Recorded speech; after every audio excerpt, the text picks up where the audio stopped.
Everybody, it is Romania Black, and we are on episode 9 of DanDaDan,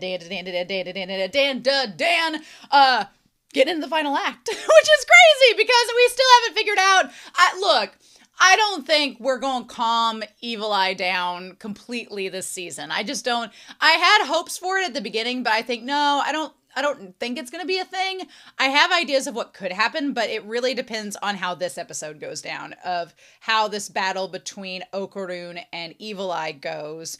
And then just we go from there, I guess. But I've got a couple comments I want to talk about, and then I want to talk about this controversy that's been going on. And some people in Discord were like, well, what are your thoughts about it? And I'm like, oh, let's talk about that. So Lucky Star, one fan for season 2, episode 6, says, I will say there are some more chill made cafes in Japan. The one I went to once was one of the more cringy and touristy ones, and over the top because that was what was available at the time.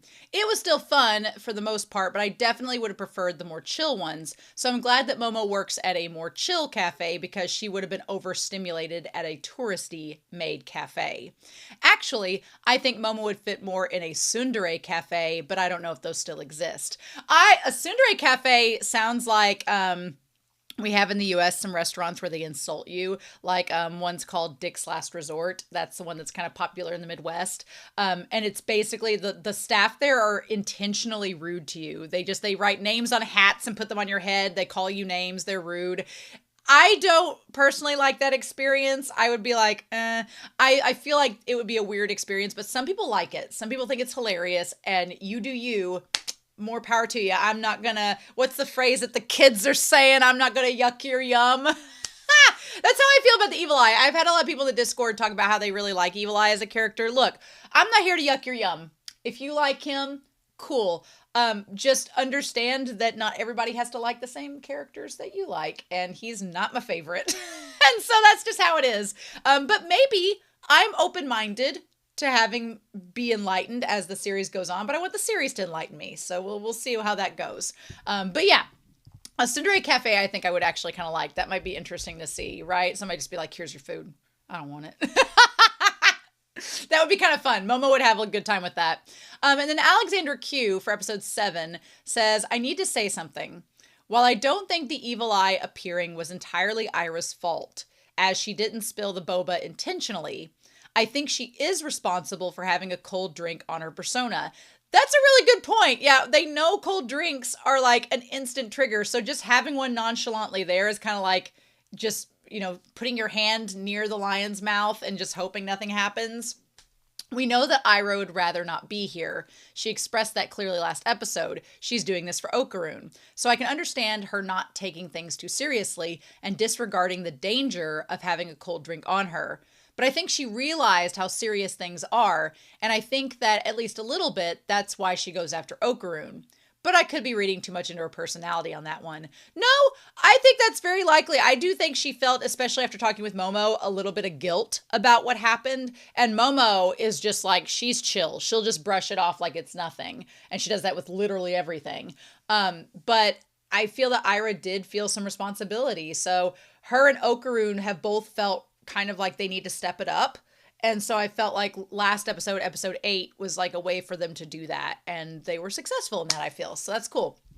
So thank you all for the comments. Those are the 2 that stood out as stuff I hadn't talked about in the discussions previously. So I wanted to bring that up. Now, I am not unaware of the controversy with X Japan and Hayase. Cough Me, Truck, several people were talking about it in the Discord a few weeks ago. It's by the time you all watch this, it's old news by this point, but I felt like bringing it up because I thought it was interesting. Cough Me had put out this thing saying, I've been watching the episode and I'm a big fan of X Japan and those who know that it's them. He's been, so they're saying, I've been watching the episode with a big fan of X Japan. So Cough Me's been watching this with somebody who really likes X Japan. They've been to their live shows and really up close as well. The team behind the anime incorporated a lot of direct references that fans of the group would notice. The names of the members, some of the gags with the drummer having a tendency to fall on the floor while goofing off, things like that are very specific and would be known by the fandom. Plus, As far as I know, the main copyright concern is about the instrumental part of the song as it closely resembles one of X Japan's songs. So yeah, Kurenai is a song by X Japan, and the Hunting Souls or Haunting Souls, I think it's Hunting Souls, yes, Hunting Soul, that song has a similar melody. All I could think about when this was brought up was in the 90s, Vanilla Ice released a song, Ice Ice Baby, that has a very similar melody to David Bowie's Under Pressure. If you listen to them, yeah, if you are an untrained musical ear, they sound exactly the same. Now, Vanilla Ice commented that the beat was a little like an octave lower or something random.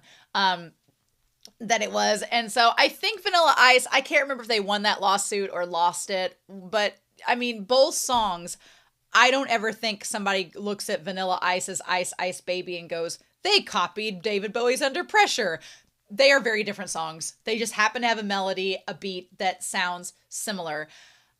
We're going to talk a little bit about copyright in Japan versus the US. When I was in college, I did some panels at conventions, at conferences. One was about translation and at the time scanlation, which was a whole fan translation sub thing in the early 2000s.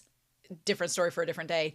But I also did a little bit about copyright and fair use, which is why when I started reacting, I was very much adamant about, okay, this is changing. I'm not profiting off of showing. I'm not like setting up a theater and just showing the show without proper licensing. I'm talking about it. I'm adding educational value. I'm a teacher. I'm adding commentary.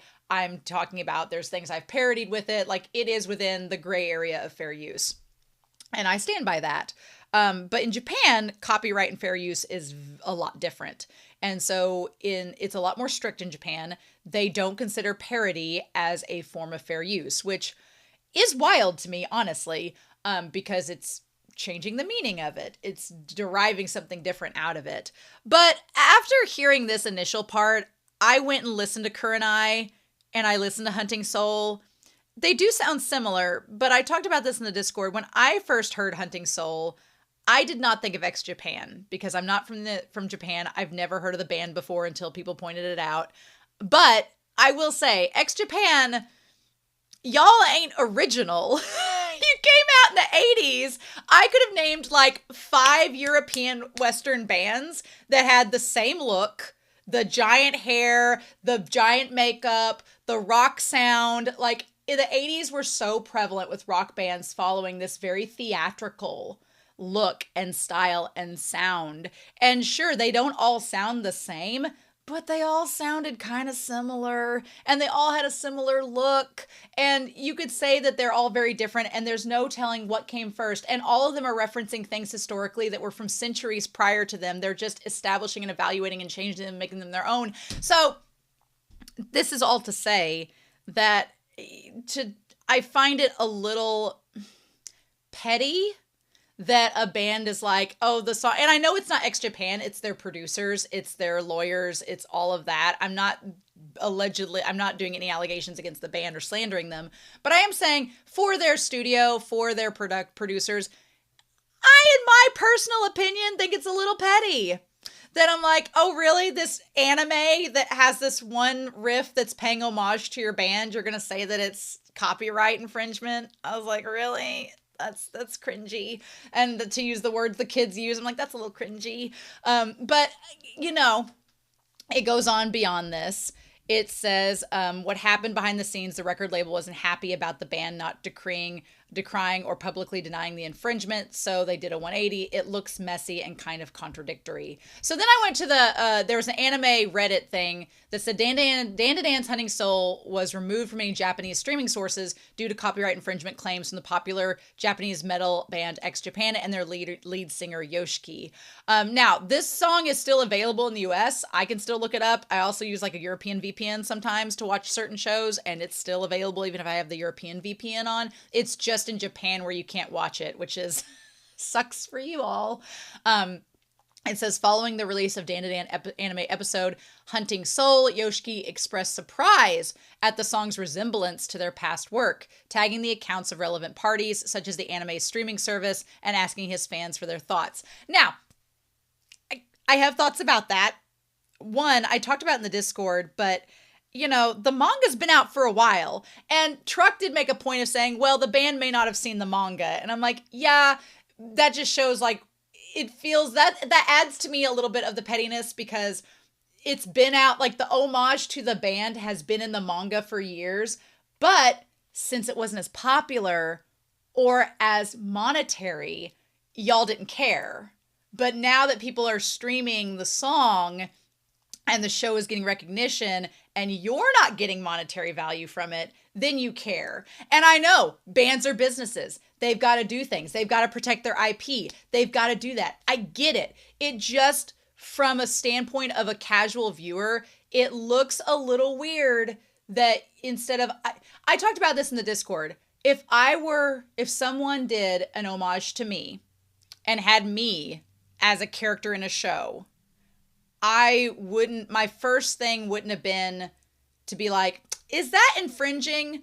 If it was paying homage and it wasn't directly taking my own work, like if DanDaDan used Kurenai and had not asked for permission or gotten the licensing, oh yeah, copyright infringement for sure. But to pay homage and to reference your band, if it were me and I was in that context, I would have been praising the show and been like, this is so cool. Thank you for paying homage to us. I hope people enjoy it and they come and see our stuff now that they know what the reference is. I think that's amazing. Thank you, DanDaDan, for doing this. Like, I would have been praising the show and been like, thank you for the homage. Cool. And then made it something that was a positive PR thing. But what it ended up happening was, wow, does this seem similar? I don't know. Like, it opens it up for negative connotation immediately. So it says the song appears to remain at U.S. streaming sites like Spotify or YouTube. As relevant context, Japan's IP laws are different from the U.S. or Europe's, giving artists considerably greater control over their IPs than American and European laws, which makes sense because if you have listened to American music, we sample a lot. There's been so much sampling over time, and sampling is, especially in like hip hop and R&B, it's a very common practice. And I think it's great. You can take a snippet of a song. Copyright in itself is all about greed and money. It is. I mean, there is to an extent with artists about protecting your work. And I sympathize 1000% with small time artists that are protecting something they've worked so hard to craft. And that is not to say that giant corporations like Disney or something, they didn't put a lot of time and effort into their work. However, I think some of the copyright laws gets really greedy, especially the one that's like, I think the current law, last time I checked, was like the lifetime of the artist plus, or the lifetime of the corporation, the artist plus 175 years. Like, really? At that point, that person's dead. Really? So, it gets a little out of hand.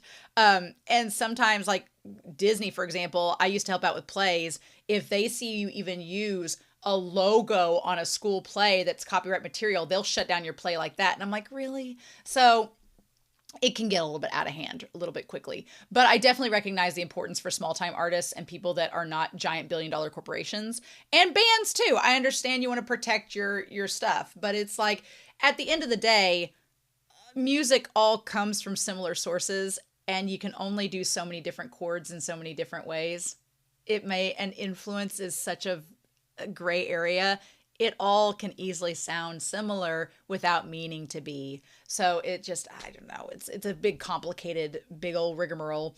But anyway, it says, for example, Japanese IP laws recognize certain non-transferable rights that original content creators cannot be compelled to bargain away. It gives them de facto veto power over reinterpretations or continuations of their story by publishers against their will. And that kind of ties back to the manga, like you didn't notice because DanDaDan's been popular for a really long time, at least in comparison to the anime. So you didn't notice until it was right in front of you. Okay. DC Comics was able to contract with the original Superman author, Jerry Siegel, in a way that they owned not only the specific Superman stories that were written, but owned the Superman character, which gave DC the powers to have other authors and other than Siegel to continue the story with or without Siegel's permission. That, again, but it's like Siegel sold those rights. So, at that point, you gave that away. So, it goes from there.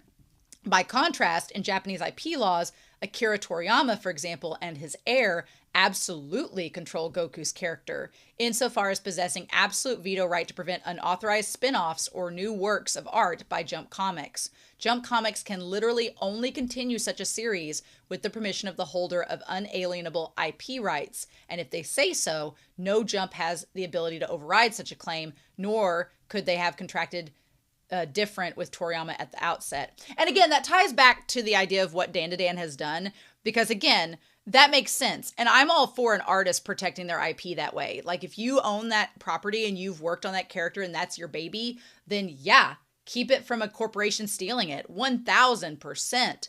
But this isn't the case of DanDaDan taking a song from X Japan and re-releasing it as their band that they've created, singing it. It's a new song. They wrote the lyrics. They made the music. The melody sounds similar, and that's literally it.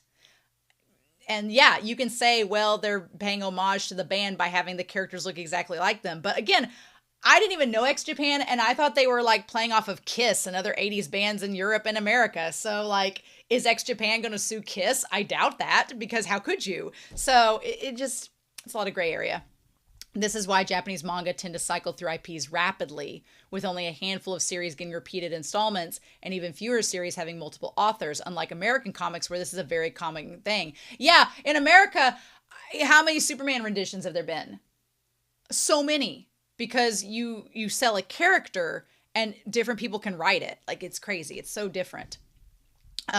But yeah, one way in which this focus on greater artistic control is the lack of fair use doctrine. Unlike in American or European copyright laws, parody is not a defense to copyright infringement in Japanese IP law. Repurposing or altering a work does not preclude a copyright violation. So American legal ideas like changing the fundamental purpose do not apply. So using a clip of a show without permission for purpose of conducting a review or critique would be infringement by Japanese law. Doujins. I was going to get into doujins. Doujins are such viewed as copyright infringement that's permitted by the author through inaction, but are ultimately permissive violations, not something any doujin author can defend themselves against should the original author assert copyright violation claims. We've had something similar to that. Anne Rice, who wrote Interview with a Vampire, has been staunchly against fan fiction for years. Which is hilarious because I did a paper once comparing Anne Rice to Stephenie Meyer. Stephenie Meyer don't give a shit about if you parody Twilight. They could care less. They're like, do all the parodies. I mean, the creator of 50 Shades of Grey, that was a Twilight fanfiction that they repurposed and renamed the characters for. I mean, Stephenie Meyer didn't press charges against, what's her name that wrote the series because she was like, whatever. But Anne Rice absolutely has like tried to make claims against people using her characters for fan fiction. It's wild.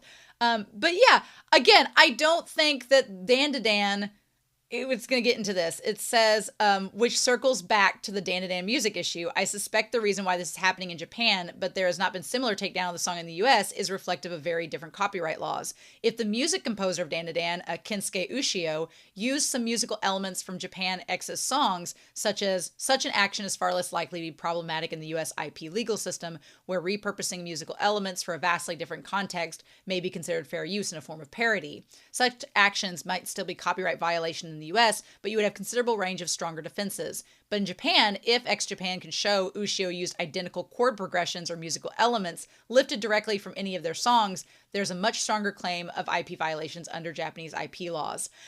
And I listened to both the songs. They do sound similar. Do I think they sound exactly the same? No. I think you're grasping very visible straws, but you're still grasping at straws, is my personal opinion. My allegations, allegedly. Not my allegations, just my opinion, allegedly. Now, there were a couple tweets that were shared about this. Apparently, some people have gotten onto Yoshiki. Now, Yoshiki had something about the band's name that I thought was a little bit... Like, this is a tweet that was talking about the Hayashi performance. Again, the tone of this comment, not a tweet, the tone of this comment on YouTube, it says, wow, this sounds like X Japan? My dear fans, what do you think? The tone of that just reads like somebody that's trying to stir shit. And that's just my opinion. I'm not saying that that's what Yoshiki's trying to do. as an English teacher, there's a way to say things, and the context and tone of that, especially with the emoji that implies an emotion, is just like, oh, they could be copying us. Like, that's the tone that it gives off, which I'm like, you're a grown ass man. Like, really?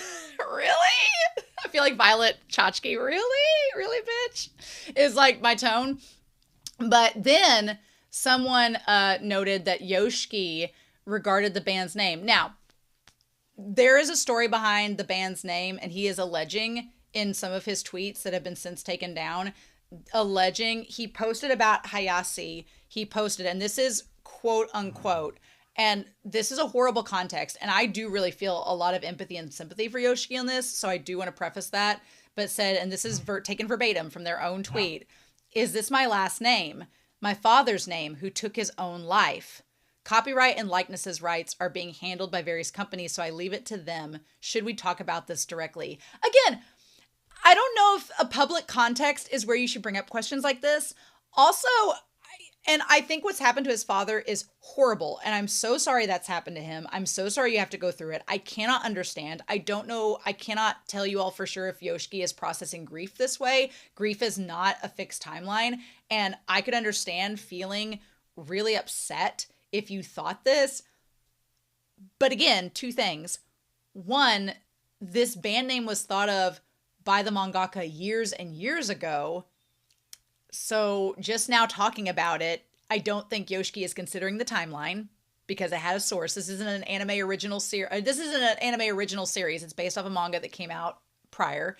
But two, someone pointed out in the manga, it's Hayashi. In the anime, it's Hayase.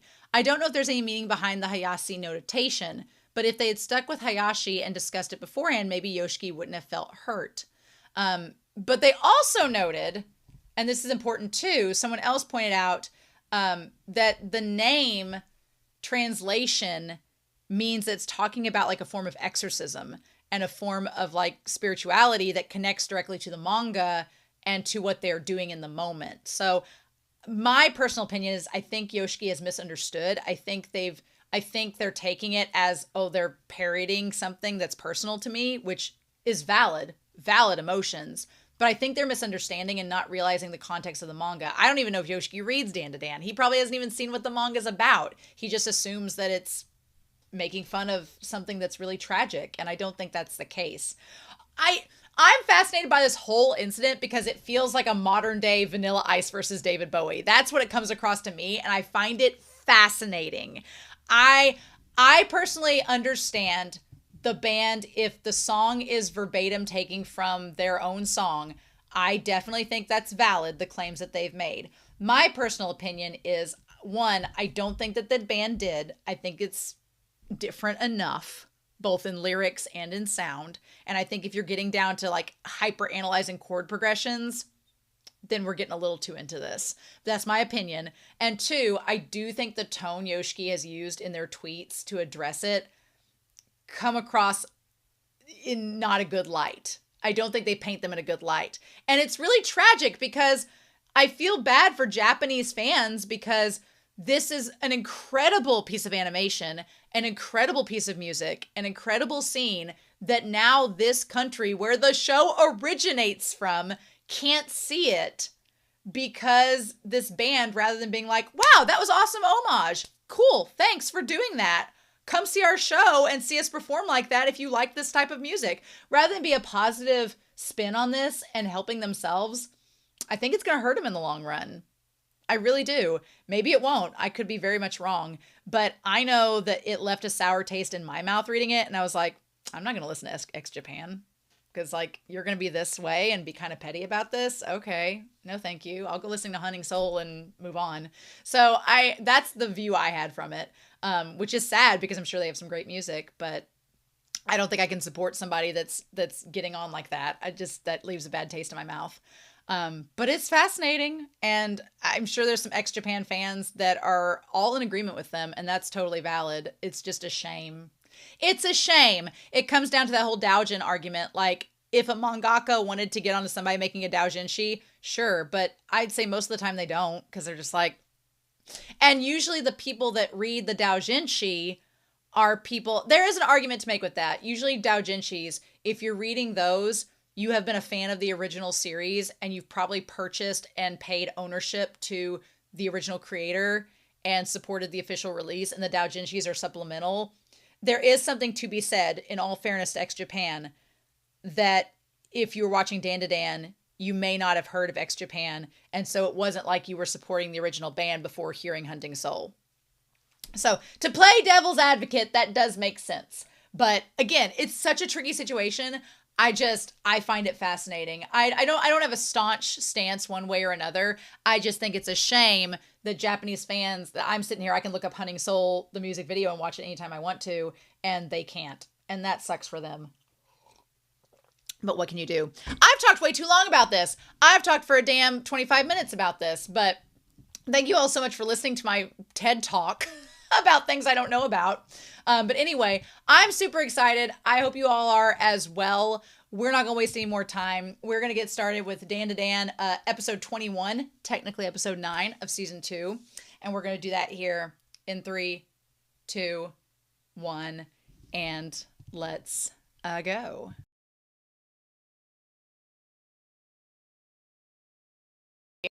Ooh, okay. All right. Okay. Baby steps. Baby steps. Baby steps. That's the name of the game with Evil Eye. And all right, I'll take it. What else can I do? So I want to break this episode down because we had quite a bit going on here. Loved the fight with Okarun and Evil Eye. It was great. I loved the footwork. It's nice to see when Okarun is confident, that confidence projected onto Turbo Granny and Turbo Granny's powers. I don't know if Turbo Granny connecting with Okarun by her hanging off his back, I don't know if that was in a way amplifying his abilities because she's directly connected to him. I don't know if that's the case. Could be, but I don't know if that is the case necessarily, but I think that's interesting. So I don't know if that has anything to do with it, but I thought it was curious because she was around him the whole time. There's lots of Quentin Tarantino feet shots in here, so if you have a foot fetish, you'd probably be into it. The only thing is, I feel like whenever Gigi is possessed by Evil Eye, his height is enhanced or his body literally changes shape, because I don't think he has, maybe he does have that much height advantage on Okarun, it's just an animation thing. I don't know. But I really appreciated there were a couple, if we're going to talk about equity, because I'm all about that, there were a couple shots of Okarun, like his ass was in my face during this fight, and I was like, okay, I guess. And then, but what can you do? I do like that the spirit balls that Gigi as Evil Eye proposed looks like a firework. That was really cool. That was nice.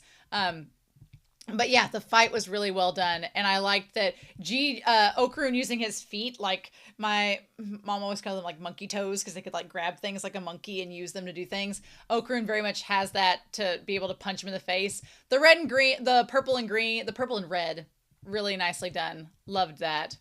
But yeah, so Evil Eye, I do like when Evil Eye like calms down and is like stunned at what Okarun's done. He does look more like Gigi. But that he's like, I don't know what to do. And he gets kind of mad. And then Okarun, whenever he goes up above him and Okarun shows back up with him and has this like, it felt very, very shonen. Very shonen about this manic, crazy face. I don't know what inspired this transformation to happen where he goes full throttle, but he hadn't even gone full throttle yet. He was in this form and had not even gone full throttle yet when he was this crazy like soul eater, weird manic energy form of himself. I don't know what the reason behind that is, but it looked badass. It looked really cool. I'm not gonna say it wasn't great. It was nice. But yeah, so unfortunately he knocked Evil Eye through the house and completely obliterated it, which, you know, Seiko's like, what can we do? My favorite part about that whole destruction scene, though, is Manjiro kicking the debris away from Seiko. Like what a real one. I'm going to miss Manjiro. Manjiro was such a great character. I identified a lot with Manjiro. I really liked him as a character. I hope he succeeds in being a sleeping bag bootuber. What an odd niche. I hope he does well in that. I hope he's able to get internet famous, you know, from that. But then Okarun's like, well, shit, I wrecked the house. And Evil Eye pops up and says, "It's so fun. You're so fun." So I feel as if I talked about this a little bit in the ED. I feel like all of the yokai have kind of attached themselves to humans who have very similar qualities or spirits, for lack of a better word, as they do. Because Okarun is an old soul. He's an old soul. Momo first was like, he has the same name as this older machismo actor, and that's what originally drew Momo to him. But Okarun is very much an old soul. He's kind, he's sweet, he's considerate, he's a little bit wise beyond his years, especially when he does reverse psychology with Evil Eye here. But Okarun's just an old soul, naturally. So it kind of makes sense that Turbo Granny, being an older yokai, in theory, when they became an yokai, not necessarily, I think Evil Eye essentially is the eldest of the three spirits. I think Evil Eye is the oldest, even though they're the least mature. I think that Turbo Granny became a yokai when they were the oldest. So that's what I'm liking it to.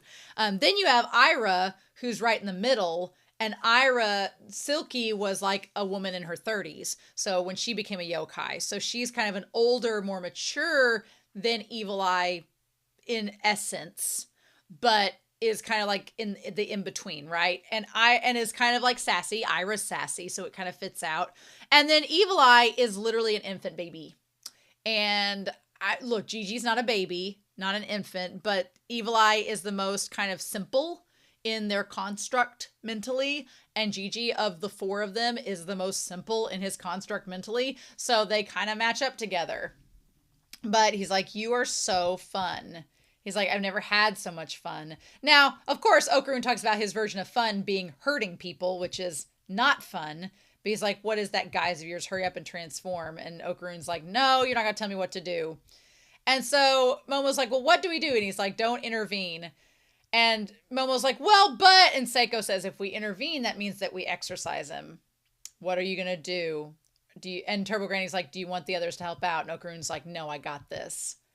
She's like, "Your knees are shaking. It's all you can do to stand." So Okarun does his form of talk no jutsu, which I think is handled so expertly. I love it. I said Judi Dench's purple toenails because my friend and I, back in 2019, made the ultimate mistake and we watched Cats live in theaters, the new one. And if you know anything about Cats, then you may know that when it was released in theaters, the special effects weren't finished. So as we're watching this terrifying movie, the one cat that's played by Dame Judi Dench, of all people, they didn't have the special effects done. So you could see her toenails and fingernails, and they were purple, and it was horrifying. There is only before Cats and after Cats. That's what my friend and I say. But yeah. So anyway, again, the other shot of, I really can stand to never see Gigi's groin area ever again. Please don't. But yeah, so he looks up at Evil Eye, and Evil Eye's like, "Hurry up. I hate having to wait." Like, Okarun is very patient and very mature because Evil Eye is an immature little brat, like a little baby. I, again, don't want to give Evil Eye the excuse of, oh, because he's a baby spirit, we should feel sorry for him, or we should, not. He's over 200 years old, but nobody has ever, to his credit, no one has ever been able to talk to him. So he's just been stuck in this infantile little stage for 200 years. And now Okarun's like, "I guess I'm going to have to babysit." That's basically what he decides to do. Again, throughout all of this, I'm going to talk in this episode, I kind of feel bad for Gigi. And I still feel like Gigi as a character is kind of isolated. I'm hoping that because Okarun is friends with Gigi and he wants to help Gigi, that he doing what he's doing is going to enable Gigi to be able to be with them more and associate with the friend group more. But it is going to be a damn work in progress. And these kids have a lot more patience than I would have, but that's why they're great, right? I do like when Evil Eye looks down at Okarun. Okarun's not looking up at him yet, but Turbo Granny is, which is fun.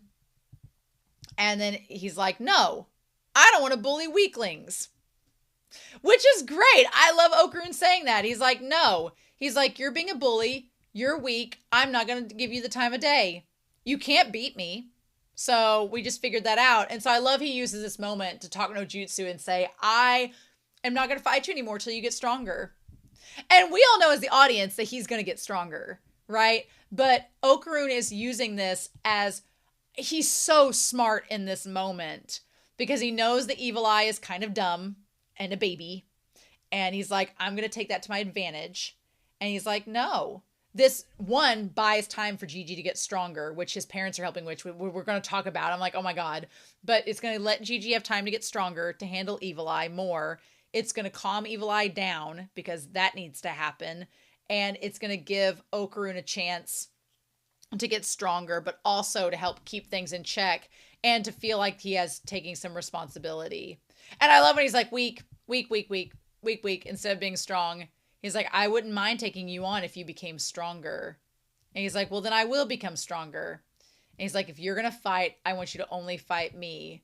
And he's like, fine. He's basically like if Vegeta was a little baby fighting him, which, you know, he's like, whatever. And he's like, but you said you were going to kill all the humans, so I can't trust you. Now, at one point in the episode, Evil Eye kind of goes back on his word and he says he's going to butcher all the humans. And it's, you know, he didn't say kill, he said butcher, so we're changing the vernacular a little bit. But he starts to go back and Momo has to be like, come on now, let's not do that. But he's like, okay. And then he backs up, he says, I'm only going to fight you. But I'm busy with school, but every Tuesday after school, I'll fight. Once a week, and if you can't accept those conditions, I'm not going to do it. Okarun's a genius. I love him. I love him so much. And Seiko just thinks this is hilarious. She's like, you turds are a handful. And Momo's like, what were you scheming with him? And Turbo Granny's like, well, he just started saying some troublesome crap, like he wanted to be Evil Eye's playmate. And again, I feel like you have both Gigi and Okarun wanting to be Evil Eye's playmate in this. And he's like, when I fought him previously, he just wanted to take playing seriously. And he's like, murdering is the same thing as playing. And he's like, I can't let him do that. But you said he's just like a newborn baby. So he just wants to run around and play. But he has only been able to associate playing with murder. If I can overwhelm him, then he'll just concentrate all his attention on me. And if I can become stronger, I may be able to become friends with Evil Eye. And I mean, that's the reformative justice you want, is if I can get to figuring out why Evil Eye is like this and I get him to trust me and we can make him be a friend, then maybe he'll calm down. Again, these characters are damn saints because they're literally taking a murderer and being like, well, but they're a kid.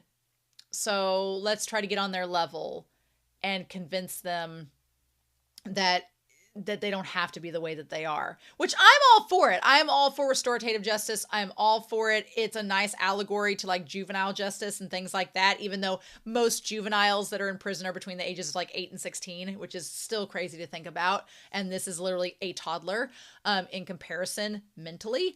But I do still think I love, because Okarun's our main character, that he's taking on this responsibility. He's Gigi's friend, so he feels connected and wants to do it. And I love all about that. I don't want to say it diminishes what Gigi's done so far, because Gigi was the very first person to reach out and want to be Evil Eye's friend. But it definitely feels, in the words of the drag queen Kennedy Davenport, fuck my drag. Like, it literally feels like that in a sense, because it feels like Gigi's contributions were doing nothing, is what it feels like. And I know that's not true. I know Gigi's contributions are the foundation of this all, and they have the most significance. But with Okarun stepping in as the main character and saying, I'm going to become Evil Eye's friend, and I'm going to reform him, and I'm going to do things that's going to end up making him one of us, it kind of is like, makes Gigi go, well, what are you going to do, Gigi? What have you done so far? You've just been a vessel to make him stronger. And I know that's not true. I'm just pointing out that it can give across those vibes. And if someone got those vibes, I would understand it. Now, I don't entirely agree with that, because Gigi is training with his parents, which I'm glad to see, but we hadn't gotten to that point yet in the episode, and I was just like, Okarun's taking this all on himself, which, now that we go back in the flashback and get back to this scene, now it makes sense why Turbo Granny agreed to train him, because she heard this side of it and was like, okay, well, if you've got this grand scheme that could work, then we need to make sure that it's successful, right? So he's like, outside of fighting me, you won't kill any people. And then, and again, I wanted to go back to this moment when he takes off. He's like, does this sound good? And he's like, hold on a second. And when he takes off the underwear, if you pause it, the first one who sees it, Momo freaks out. She's like, oh no. And then Ira and them catch up. And Manjiro's like, oh my God. And Seiko's like, all right. And he's like, if these guys want to kill off all humans, so they're saying they can't agree to that promise. Okay, so he said what? These guys want to kill off all humans. Is he saying the spirits have been in his underwear the whole time? Are we saying that it's... I don't want to say it's connected to like pee or sperm, but is it? What? Or is it just the underwear wants to kill off the humans? So they're saying they can't agree to that promise. Until I butcher you, hold on to this. I feel bad for Gigi's underwear. Honestly, I feel bad for Gigi. Again, we're going to talk about this. I feel bad for Gigi because Gigi's body's been violated and possessed by Evil Eye. And now Gigi also is just having, to be nude in front of everyone without his consent. I feel bad for Gigi because it's like, he didn't ask for any of this. He did this to be nice. And now nobody's like caring that he did this to be nice. He's like, I want to kill you as soon as I can. And Okarun's like, let's change that kill to befriend. And then poor Gigi. Which also, those underwear better not be the case, although he's like, you didn't hurt anyone, so it's fine. From now on, nobody will get hurt anymore. He's like, you'll return to a normal life. Aw. But yeah, and then suddenly, who said nice weenie? Was it Turbo Granny? Or was it Seiko? One of the two. Oh, God. I'm not going to say anything about it because Gigi's a minor, and that's not cool. And he's just like, why is everyone so put off? Did you not realize you were nude, sir? Anyway. Manjiro takes back the cursed undies because he looks so thrilled about it. Because it's a cursed item. The episode's called I Want to Rebuild the House. And so they all wish him good luck. And then Gigi's parents come back, who I'm glad Gigi's parents are not normal. That they are just as crazy as Gigi is. I'm glad that all makes sense now. They just, when they were hospitalized, they were not 100%. Because this whole time, I'm like, Gigi's such a goofball. And so weird. And I'm like, his parents being normal. Like, I like the trope of him being the off one and the parents are totally, like, nonchalant and casual. But then you find out, no, they're just as crazy as he is. That all makes sense, right? He just won the genetic lottery by being super tall, right? So then I also love the whole scene with Turbo Granny and the bag was adorable. Like, that was the cutest thing in the world. I also like Momo's, like, the way she grips onto Gigi and is like, why are you being so bashful? Like, it's so funny. It's super cute. And he's like, stop that. And she's like, ha, hanging off of him. It's adorable. I love it. And so, yeah, they're like, we'll help you rebuild the house. He's like, I'm sorry I caused you so much trouble. Gigi takes a lot from his mom, except his height is ridiculous. And so he's just waving out the window as he goes. Never change, Gigi. So they take off. I like that Ira tries to control the situation. She's like, come on, Okarun. I'm like, you're not dating him. And then Momo, she shuffles towards them. I thought she was expecting a kiss. Like, you want to give a kiss? But instead, she's just like, jab, jab, da-da-da. She's like, come on, you gonna do something? And poor Okarun, he just, like, doesn't know what to do because he just is inexperienced. Which maybe this man at the end of the episode will help him out with that. We'll talk about him.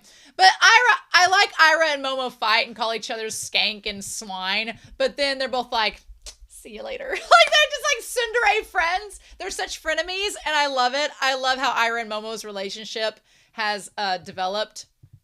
But then, poor girl, her and Turbo Granny, Seiko, and Momo looking at the damaged house. And I like Seiko being like, well, the house is destroyed. Guess we're going to have a spa day. Only in DanDaDan. Only in DanDaDan. Everything about the physical comedy in this sequence was so damn funny. I loved all of them. They were on the tram and they bring the mannequin along. She's great. And then they go to the hot springs. Now, just gonna say, has Seiko had some silicone work done? Because them puppies were buoys. I was like, silicone floats. I can't, allegedly, who knows? Who knows? Who knows if Seiko's had work done? Who knows? But them things are like the most firm, perky breasts that a middle-aged woman's ever had. But again, the author's a man. He doesn't know. I don't know if he's married or not, would know or not. Who knows?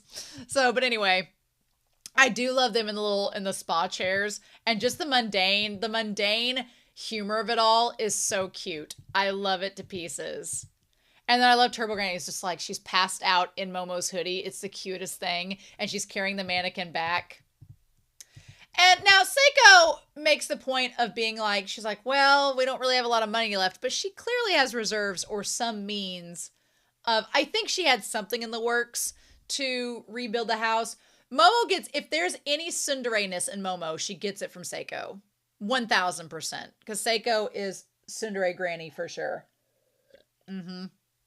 100 times the case. So yeah. And so when they get back though, there is this Minecraft looking mother trucker, and I did not mean to curse, but I hadn't noticed it. And then the Mr. whatever his name is, I immediately noticed him just standing there in front of the shrine and realized the barrier was gone from being destroyed. And I was like, oh shit. So as there, she's like, don't underestimate your granny. She's like, what do I do about all my Bakatono DVDs? And she's like, well, I lost all my Kinsan stuff as well. And then they notice this Minecraft looking alien that somehow came with Mr. Peeny Weeny. And they kicked him without being able to talk to him, which, bless, I love that he was mad the rest of the time he was there, and Peeny Weeny was trying to interpret what he was saying, and they're like, you really don't know what he's saying, do you? And he's like, ah. But then, I don't know what the eyeball on the triangle, if that's representative of something with evil eye, or something with the banana aliens, or something like that. I don't know. But he looks like a Minecraft or Roblox character, which the fact that he has the nanotechnology to rebuild the house is just like Minecraft, and that's really clever, and I like that. That's a fun reference if that's the case. Also, let's just say it right now. Ira, if anything happens to Mr. Peeny Weeny, Ira is adopting Chiquita, and that's all there is to it. This girl is obsessed with Chiquita, and I'm right there with her. I love it that she just like, every time Chiquita is near, she immediately is like with the child. She's like, wants to be, I love how maternal she is just immediately with him. It's so cute. And she holds his hand and leads him there like, oh, it's the most precious thing in the world. So Mr. Ludris, I love it. She's like, oh my God, I'm so sorry. And then he's just super pissed the rest of the time he's there. So the nanotechnology is great. I was wondering with the house being destroyed, how they were going to rebuild it. Because as we all know, the last several episodes, they just patched up cardboard where Evil Eye had destroyed parts of it rather than rebuilding it themselves. So I was like, what are they going to do? How are they going to make this work? And they do. They make it work. It's really interesting. So yeah, it all manages to work out. And she's like, you know, if you want to help, I guess. But they're like, of course. It's super cute. So then they use also, can we talk about the fact that Mr. Peeny Weeny, when he like lifts up that hoodie, I'm like, you've been corset training, sir? You've got the hourglass figure for sure. But I love that he had all the nano stuff underneath. And then they just mold it like clay. And they show it like making the mats, flooring, and everything. Now, how this works for insulation, it's alien technology, so I'm assuming it's just going to insulate and be fine. But I love the reconstruction. It's so cute. And then Ira sitting there with Chiquita playing with the little toys. She didn't help on this damn house at all, but she was babysitting. Super cute. And then Turbo Granny just sitting there watching them do everything. Again, the one thing that made me sad in this was that they're rebuilding the house, and it's this like big bonding moment with all of them and just showing this found family. And you have Mr. Peeny Weeny and Chiquita who've kind of joined the family, and it's super cute. And then you have Mr. Ludris that's just pissed to be there as free labor. But Gigi's not involved in the rebuilding process. Him and his family come in the next scene, which is hilarious because it's already done. So they were planning to be, which is great, but he doesn't get to be involved. And that's so sad. Like, I want Gigi to be reincorporated with the group because I thought it would be like the four of them. But Evil Eye is keeping him from integrating back into the group, which is really sad. So we'll talk about it more. I think it will happen eventually, but it is really sad that he's kind of separated from everybody. But yeah, I also like that Seiko keeps calling him Kappa because she doesn't want to admit that he's an alien. Fun times. But yeah, and then when Mr. Ludris throws the thing at the window. God, it's great. So yeah, and then I love these, like, it felt like my own home, so it made it uneasy when it wasn't all right. Now, Okarun, you keep talking like that, and Momo's going to make sure you're part of that household down the road. So she's like, well, you're welcome anytime. She said there, it's become a hangout for all sorts of people before I knew it, and we've got to protect it. We have got to protect it.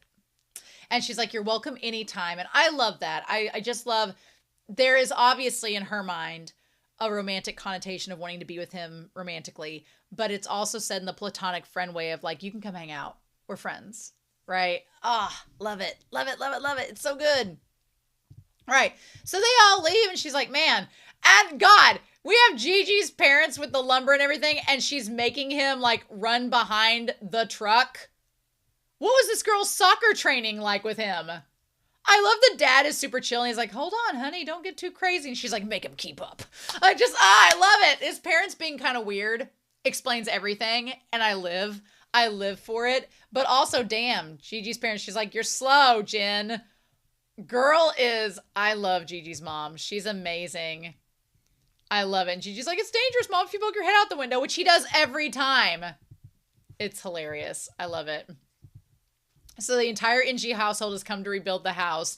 I love that they not only don't blame their son for what's going on, they're totally good with him, but they also came to help rebuild the house. Like, that was so sweet. I love that. His parents are saints. Gigi's a damn saint.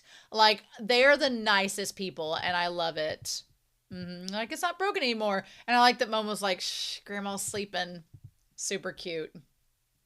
So Gigi walks to school with Momo. And he's like, oh, I've turned into Evil Eye a few times. And she's like, what? He's like, he didn't do anything, I promise. He's like, I don't know if it's because of the training, but I feel a connection with Evil Eye lately. I mean, I think it's because of, one, the training, but two, because you guys, the longer you're assimilated together, the more that connection's probably going to grow. I can only hope that Gigi's, he says his excited emotions get transmitted to me sometimes, or something. I hope it goes in reverse. That Gigi's kindness and empathy and sympathy and just generosity and goodwill gets transmitted into the Evil Eye. I really don't want Gigi to start wanting to butcher people, so I'm hoping that it flows in reverse. The thing is, I don't think that anybody at the school notices that it's Evil Eye except for Momo and the others. None of the others seem to notice that Gigi changes, except for, Momo. She's the only one that seems to notice. And then Gigi asks, are you in love with someone? Now, I don't want Gigi to start making this a love triangle because I don't think I'm like, Gigi, my dude, do not say that you love Momo because you don't be that way. I'm like, you know good and well that Okarun likes Momo and he's talked about this to you. So don't be that guy that tries to be a wedge in the relationship. And I don't think Gigi is going to be that way. But then I'm like, why are you asking? Don't ask. You know the answer to that question. Don't be a wedge. But I don't think Gigi would do that, but I don't know why else he would ask the question. And Momo's still in denial, but I'm like, girl, you know that you like him. But her tsundere kicks in, and then all the girls that like him show up. But yeah, Gigi can't help but be like a wannabe Casanova, where he's like, I was staying home with hopes of making all the cuties antsy, and Momo's like, have fun, Romeo. And then they give him this new cold drink, and he turns into Evil Eye. And like, what do you think of the taiyaki flavor? And he's like, I want to butcher you all. It's tasty. And she's like, oh my God. And Momo passes it off as a bad joke to try to not to make Gigi look bad, which again, poor Gigi. Also, taiyaki milk sounds disgusting. But anyway, poor Gigi. And he's like, this is tasty. And then, of course, other people think that Momo and Gigi are lovey-dovey, which is not the case. So I'm like, do not make this a stupid miscommunication, like, side thing where Momo, Momo and Okarun are in-game. We all know it. So now it's like, how will the mangaka put in these stupid little side things to where they can't just be a couple? We have to make it difficult for no reason. So I'm like, don't do it. Just don't do it. And she's like, as if. Right? I would like to hope that because Okarun and Momo have had all these moments, that people at the school saying that Momo and Gigi are together would not make Okarun feel insecure because we've gone through this already. But if that storyline happens, I'm just going to glare at the screen and be like, why, mangaka? We've already been through this. So, don't put filler in when you don't need it. But I'm speaking out of turn. That's not happened yet. I just can see it in the works. And I'm like, don't do it, show. Don't do it. So anyway, I feel bad for this soccer team. Hope they didn't get concussions or die from getting thrown against the goal. It is kind of funny, but I'm like, I hope these kids don't suffer like horrible ramifications from the evil eye knocking them against the side of the goal. Also, poor Momo. I like Momo tried to deal with all of this, but it's like all of the warm drinks and warm food were sold out, and she's like, shit, what am I gonna do? So this was basically like taking a toddler to school and teaching them how I felt such secondhand embarrassment for Gigi. The secondhand embarrassment. This was like season 4, the part of Haikyuu secondhand embarrassment. I was like, oh no. Because poor Gigi. Gigi is not consenting or in charge of this, of what he does. And him just like banging on the table like a little brat. And then him not knowing how to draw and just scribbling. Like, you can see where it's going. And you can see like where the progress is going to be made. It's just so embarrassing right now for Gigi. And then when they get... also, their teacher doing the basic math on the board, and he has the 2000s, like, LMFAO party glasses and the pompadour. Who is this teacher? What in the world? Oh, my God. But, yeah. And then him just taking the ramen and eating it with his hand. And she's like, here, use chopsticks. And then it just doesn't work at all. And instead he just stops, makes a barrier, and then just eats it with his hands. And she's like, baby steps. Momo is patient because Momo and Okarun, they both value Gigi as a friend. They know Evil Eye's ridiculous. And they're like, if this is the only way we can make progress, then let's make progress. And so they're like, oh, maybe the ghost from the housing complex is possessing him. Maybe he has a golden ball on him. And she's like, what? What about a golden ball? And they're like, oh yeah, you don't have a phone. There's a ghost in the housing complex. And it's Ken's, Okarun's other ball. So we may be spending the rest of this season juggling, literally, between getting Gigi and Evil Eye under control and trying to find Okarun's other ball, which we almost forgot about. Well, some of you didn't forget about it. I almost forgot about it. So yeah, crazy talk. And then we have the final end credit scene. They don't show us what song this character is singing. He's the character. He's just wearing glasses from there and is singing in front of Okarun. And Okarun's like, what the fudge? He's like, okay. At first he doesn't pay him no mind. And the guy's like, I see you, my enemy. Why is he your enemy? And then he's like, wait, what? He's like, I'm talking to you. And Okarun's like, excuse me? Insane in the membrane. I'm so glad we're finally getting to see this character. I have no clue who he is or if he's an alien or person or what's going on. I don't know. Because at this point, like Mr. Peeny Weenie can disguise himself. So who's to say this guy is not an alien in disguise? Who knows? The Keto family showed that as well, which we have forgotten about them. Have not forgotten about them. So I'm very curious. I'm very curious indeed. I am excited to hear your thoughts down below. I feel bad for Gigi, but I feel like we are taking baby steps that maybe Evil Eye will get reformed, but it is going to be a long ass process. So in any case, I'm excited for episode 10. I cannot wait till next week to see what happens. I hope you all have a wonderful week. Please stay safe. Take care. And yeah, I'm back very soon with more of DanDaDan. And I'll see you then. Bye.